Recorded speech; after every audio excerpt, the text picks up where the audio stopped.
Bonjour à tous, nous nous dirigeons à nouveau vers la Mars de l'Oural. En fait, j'ai envie de vous montrer et de vous raconter plein de choses intéressantes. J'ai aussi reçu beaucoup de questions concernant précisément cet endroit. Aujourd'hui, je vais essayer d'y répondre, de vous montrer où tout se trouve, les accès à la zone et ainsi de suite. Un détail m'a particulièrement réjoui. Laissez-moi vous le montrer tout de suite.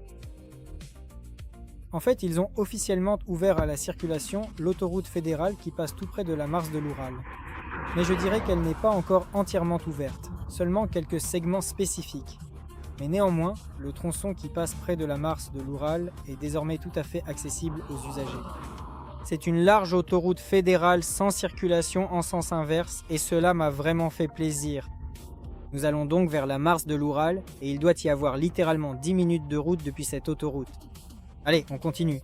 Comme je vous l'ai dit, il y a environ 10 minutes de route depuis l'autoroute fédérale. Maintenant, nous allons entrer dans un magasin Piateroshka et acheter quelque chose à grignoter. Ici, nous avons une église et juste à côté, une petite chapelle. Il y a aussi Krasno and Belo et même Ozon. Si vous vivez sur la Mars de l'Oural, vous pouvez commander quelque chose sur Ozon ici ou encore d'autres produits. Voilà, certains demandent. Est-il possible d'aller jusqu'à la Mars de l'Oural? Et comment y aller? Et avec quoi? Y a-t-il une route? Comme vous le voyez, nous roulons toujours sur l'asphalte. La route est bonne. Nous allons vous montrer la suite maintenant, car beaucoup de gens posent ces questions. Et pourtant, nous avons déjà filmé plusieurs fois des vidéos sur la Mars de l'Oural, mais nous filmions déjà comme si nous étions là-bas, c'est-à-dire depuis cet endroit, mais pas vraiment comment y aller, comment s'y rendre, etc. Mais cette fois, nous avons décidé de filmer aussi ces moments-là. Nous arrivons maintenant aux voies ferrées et nous tournons à droite. Ici, nous voyons aussi une très bonne route asphaltée. Regardez ici à droite, faites attention, il y a encore une autre activité. Ici, on loue des chevaux, et il y a des promenades à cheval, etc. Et eux, oh, écoute, ils sont en train de construire. Il y avait moins d'infrastructures ici qu'aujourd'hui. Et si on entrait pour voir ce qu'ils proposent? Très rapidement. Nous n'allons pas prendre beaucoup de votre temps, mais nous allons vite demander et découvrir ce point.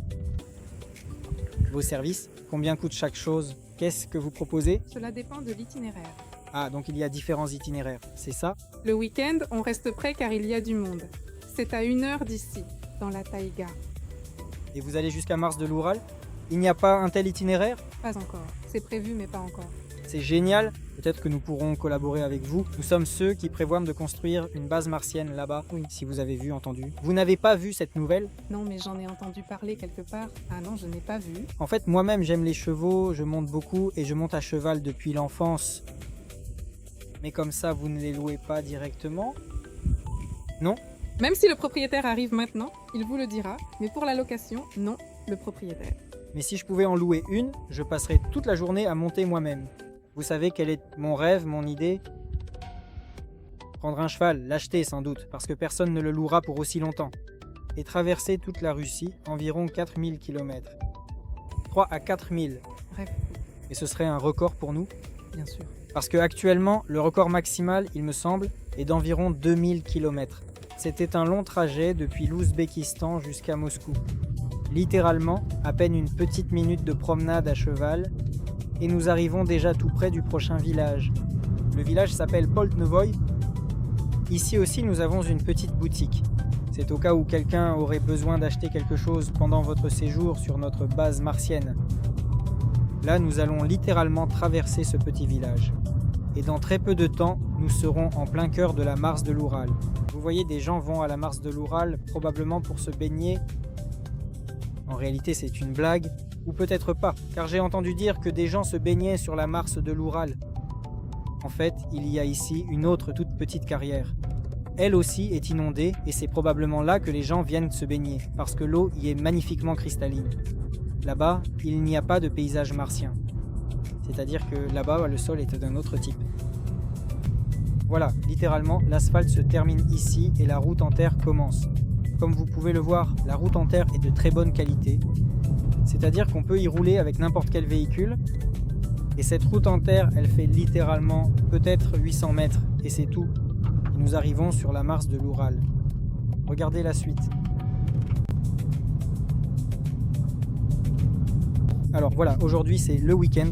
Voyons combien de personnes il y aura sur la Mars de l'Oural. Je pense qu'il y aura pas mal de monde. Voilà, nous approchons déjà et je vois du monde là-bas, je vois des voitures. En fait, ça ne m'étonne pas parce que chaque fois que je viens ici, il y a toujours au moins 5, 6, 10 voitures garées. Il y en a qui arrivent, d'autres repartent, puis de nouveau arrivent encore. Je m'y perds. Enfin bref, vous avez compris. Il y a un grand flux, ça change tout le temps. Franchement, ça me fait vraiment plaisir de voir ça.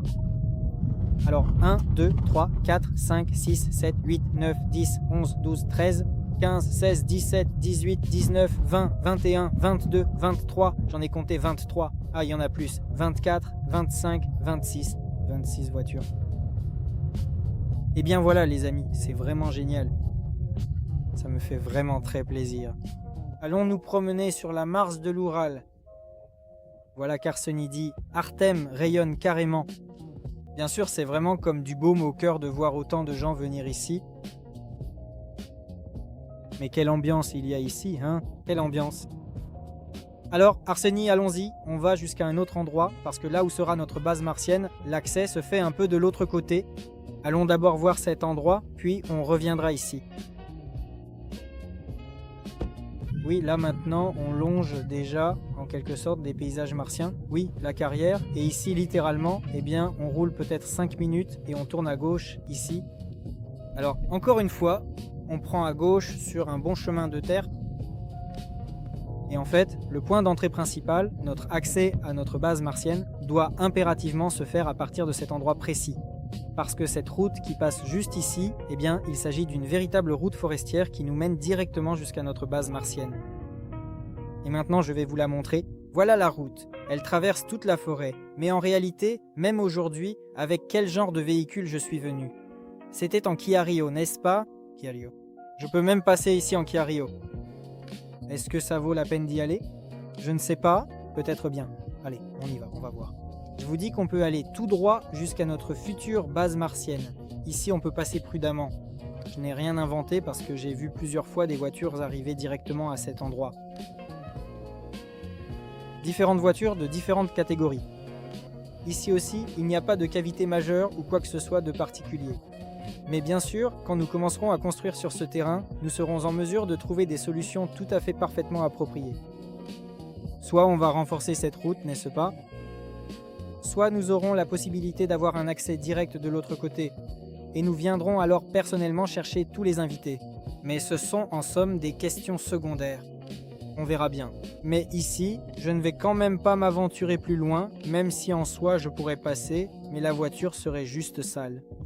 En fait, il a plu ici pendant tout un mois, et la route a été un peu abîmée. Vous pouvez le constater par vous-même. Il a plu à verse pendant tout un mois dans la région de Sverdlovsk, à Ekaterinbourg. Il y a eu de fortes pluies, donc par endroits, là où c'est humide, la route a apparemment été un peu endommagée. Mais encore une fois, je dis que lorsque nous aurons une base martienne, nous trouverons une solution, nous remblayerons ces endroits et on pourra y accéder en voiture.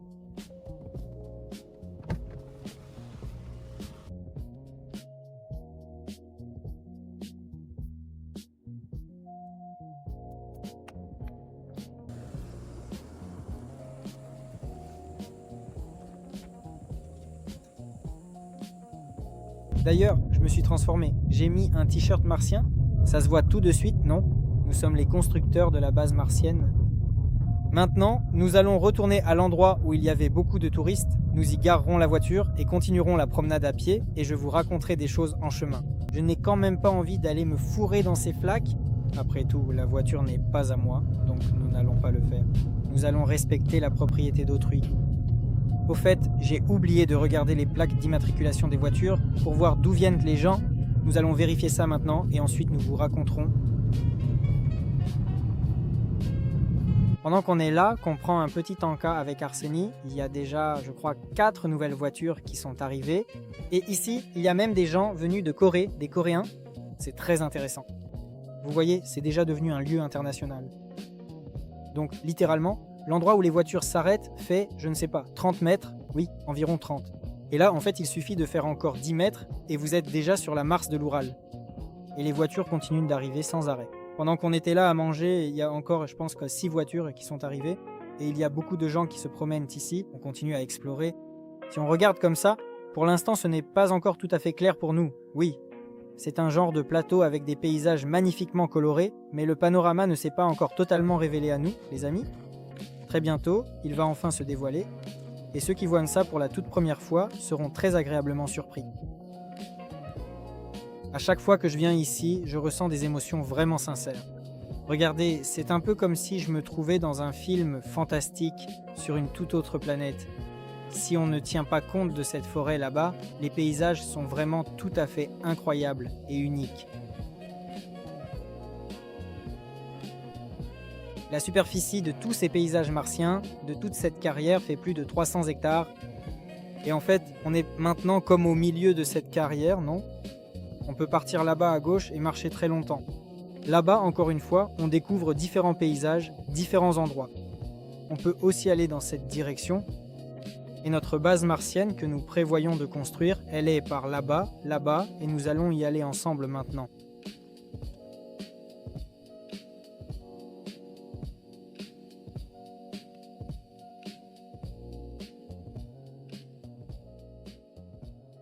Alors, la vidéo d'aujourd'hui, comme vous le voyez, est vraiment extrêmement simple. Oui, c'est-à-dire que je ne suis pas en train d'essayer de vous parler de la base martienne.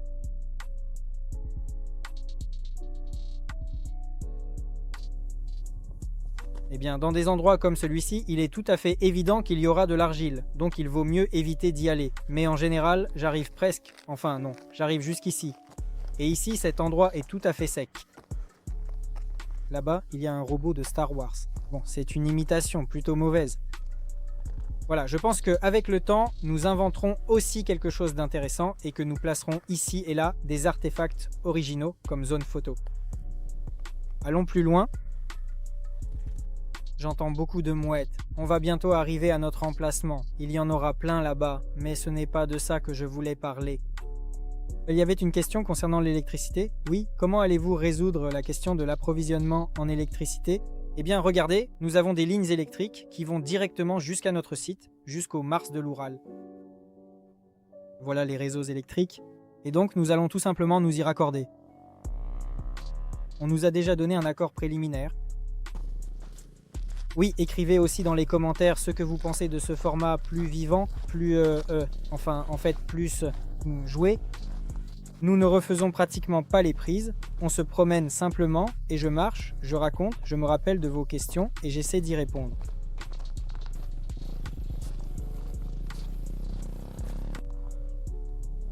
Où que l'on regarde, partout il y a des paysages magnifiques, on pourrait carrément tourner un film de science-fiction ici. Je suis convaincu qu'un jour prochain, on tournera forcément ici un court-métrage, peut-être même une série entière, pourquoi pas dans le style particulier, je ne sais pas, du film Seul sur Mars.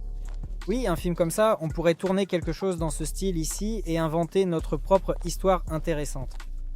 D'ailleurs, s'il y a parmi vous des personnes particulièrement créatives, je ne sais pas, par exemple des réalisateurs passionnés, des monteurs vidéo talentueux, des vidéastes ou même des scénaristes, alors réfléchissons vraiment tous ensemble à ce qu'on pourrait tourner d'incroyable et d'intéressant dans ce lieu unique et lançons-nous pour réaliser un vrai court-métrage professionnel.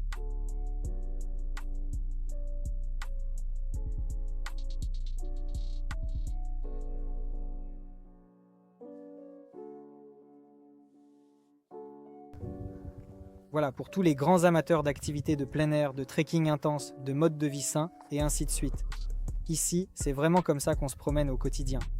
Même pour une personne bien entraînée comme moi qui adore le sport et qui pratique très régulièrement une activité physique, je vous avoue que honnêtement, je commence déjà à me sentir un petit peu fatigué. Alors maintenant, les amis, nous arrivons à notre emplacement qui a déjà été préalablement approuvé et où, j'espère, nous allons bientôt commencer la construction. Nous allons vous le montrer maintenant. C'est l'endroit le plus piquant que nous ayons.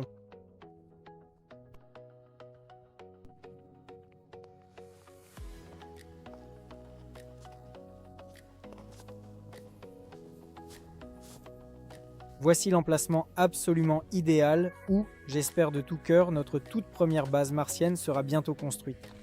Ce vaste plateau a été choisi et en regardant autour de moi, je vois qu'il y a vraiment une immense étendue de terrain ici. Il y en aura largement assez pour accueillir l'intégralité de l'infrastructure nécessaire.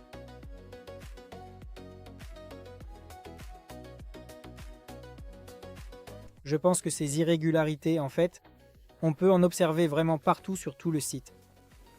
Nous n'allons probablement même pas les aplanir. Pourquoi les aplanir? Cela fait partie de notre intérieur et c'est très beau. Elles s'intégreront parfaitement à notre thématique, à notre infrastructure, à nos paysages.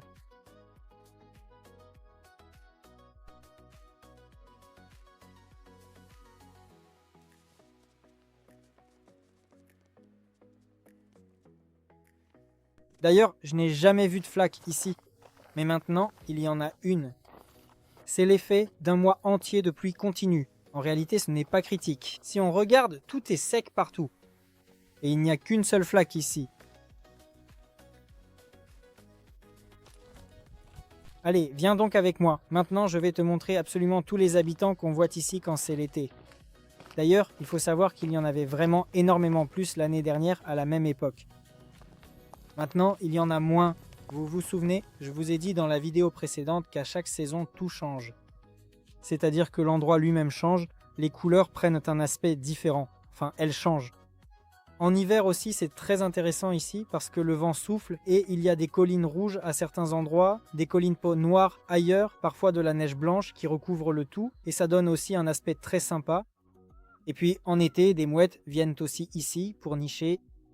Et en général, eh bien pour ma part et très personnellement, j'aime beaucoup écouter le chant mélodieux des mouettes au bord de l'eau. Je ne sais pas du tout ce qu'il en est pour vous. N'hésitez pas à me le dire dans les commentaires juste en dessous, mais il faut savoir que même ces magnifiques phénomènes naturels ont tendance à changer d'une saison à l'autre au fil de l'année.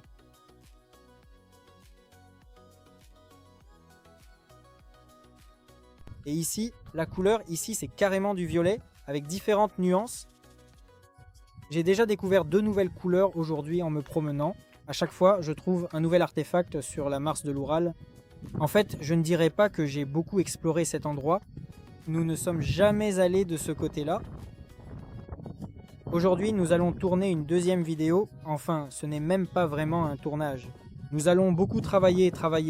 En gros, nous allons chercher différentes découvertes paléontologiques intéressantes. Et maintenant, nous allons filmer la deuxième vidéo pour ma toute nouvelle chaîne YouTube concernant l'expédition. Je mettrai bien sûr le lien direct juste ici, dans la description de cette vidéo. N'hésitez surtout pas à aller y jeter un coup d'œil, ce sera une partie informelle en dehors de notre thématique martienne habituelle. Mais je pense que ce sera aussi très intéressant. En ce qui concerne la question de savoir si cet endroit est toxique, j'y ai déjà répondu plusieurs fois. Regardez les autres vidéos. Voici une petite théorie personnelle, pas vraiment officielle du point de vue scientifique. Vous voyez les mouettes, n'est-ce pas? Elles nichent ici d'année en année. Alors, à votre avis, si cet endroit était toxique, s'il y avait de la radiation ou autre chose, est-ce que les oiseaux viendraient ici chaque année pour nicher? Je pense que non, parce que la nature, les organismes vivants ressentent ce genre d'endroit et les quittent, n'est-ce pas? Mais ici, elles reviennent chaque année et élèvent leur progéniture.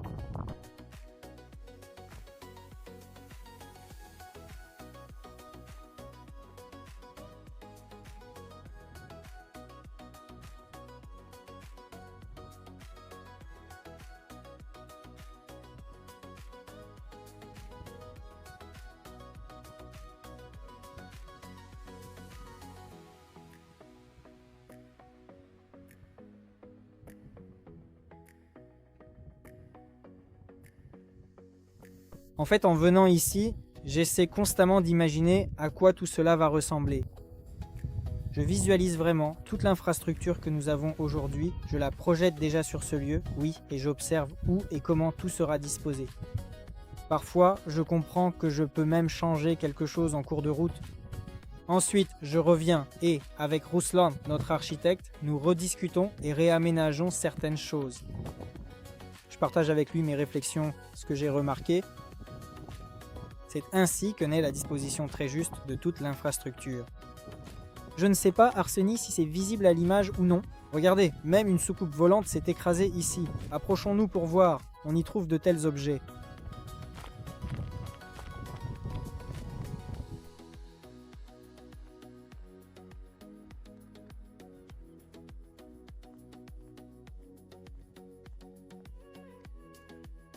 Alors, concernant l'eau, je réponds à la question. Bien sûr, nous ne boirons pas l'eau de ce lac, mais l'utiliser à des fins techniques est tout à fait possible. C'est-à-dire, encore une fois, nous allons installer des filtres, oui, et pour un usage technique, oui, elle conviendra parfaitement. Ensuite, nous allons regarder, comme on dit, les analyses, oui, et vérifier. Voilà. Deuxièmement, nous allons chercher ici quelque part une source d'eau douce.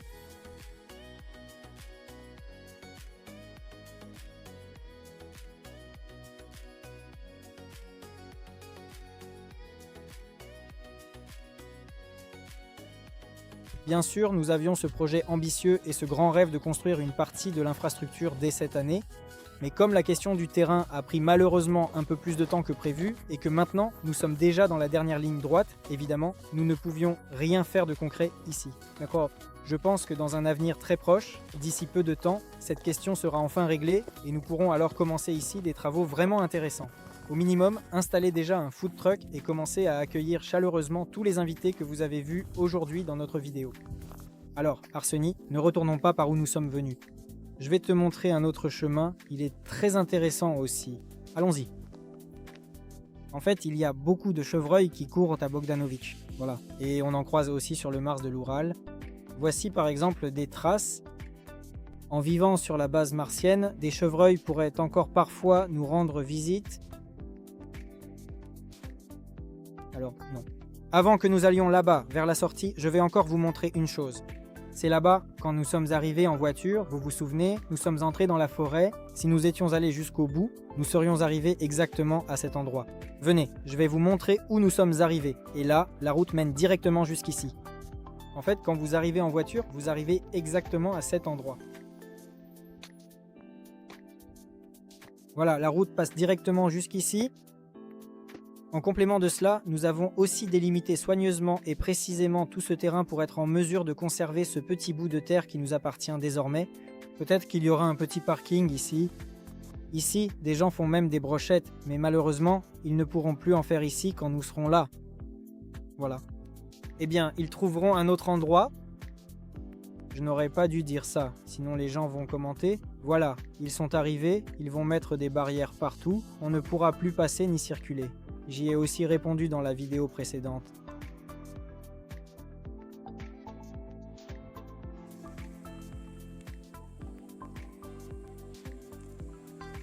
Je vais regarder. Les paysages lunaires commencent déjà. Si vous regardiez la Lune avec un télescope, vous verriez à peu près la même chose. Bon, c'est peut-être dit un peu grossièrement, mais quand même.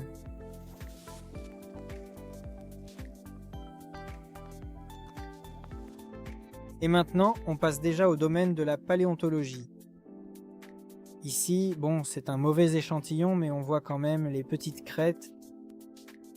Ici également, dans cet endroit, il y a une sorte de formation particulière. D'accord.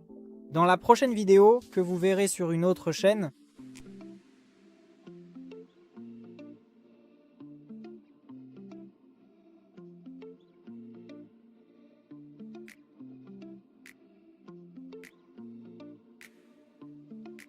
ici, il y a une descente raide et nous devons aller de l'autre côté.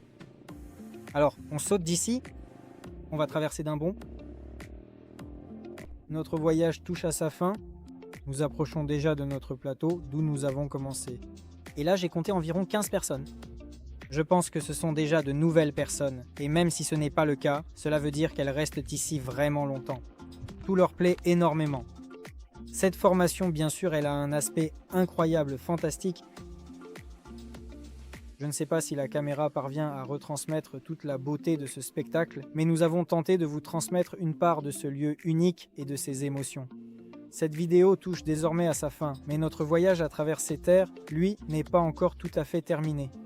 Maintenant, nous nous équipons d'outils de paléontologie et partons à la recherche de découvertes fascinantes qui se cachent également ici, sur ce site de la Mars de l'Oural. La dernière fois, nous avons trouvé de nombreuses formations rocheuses différentes, et il y avait en fait toutes sortes d'organismes marins. Voilà.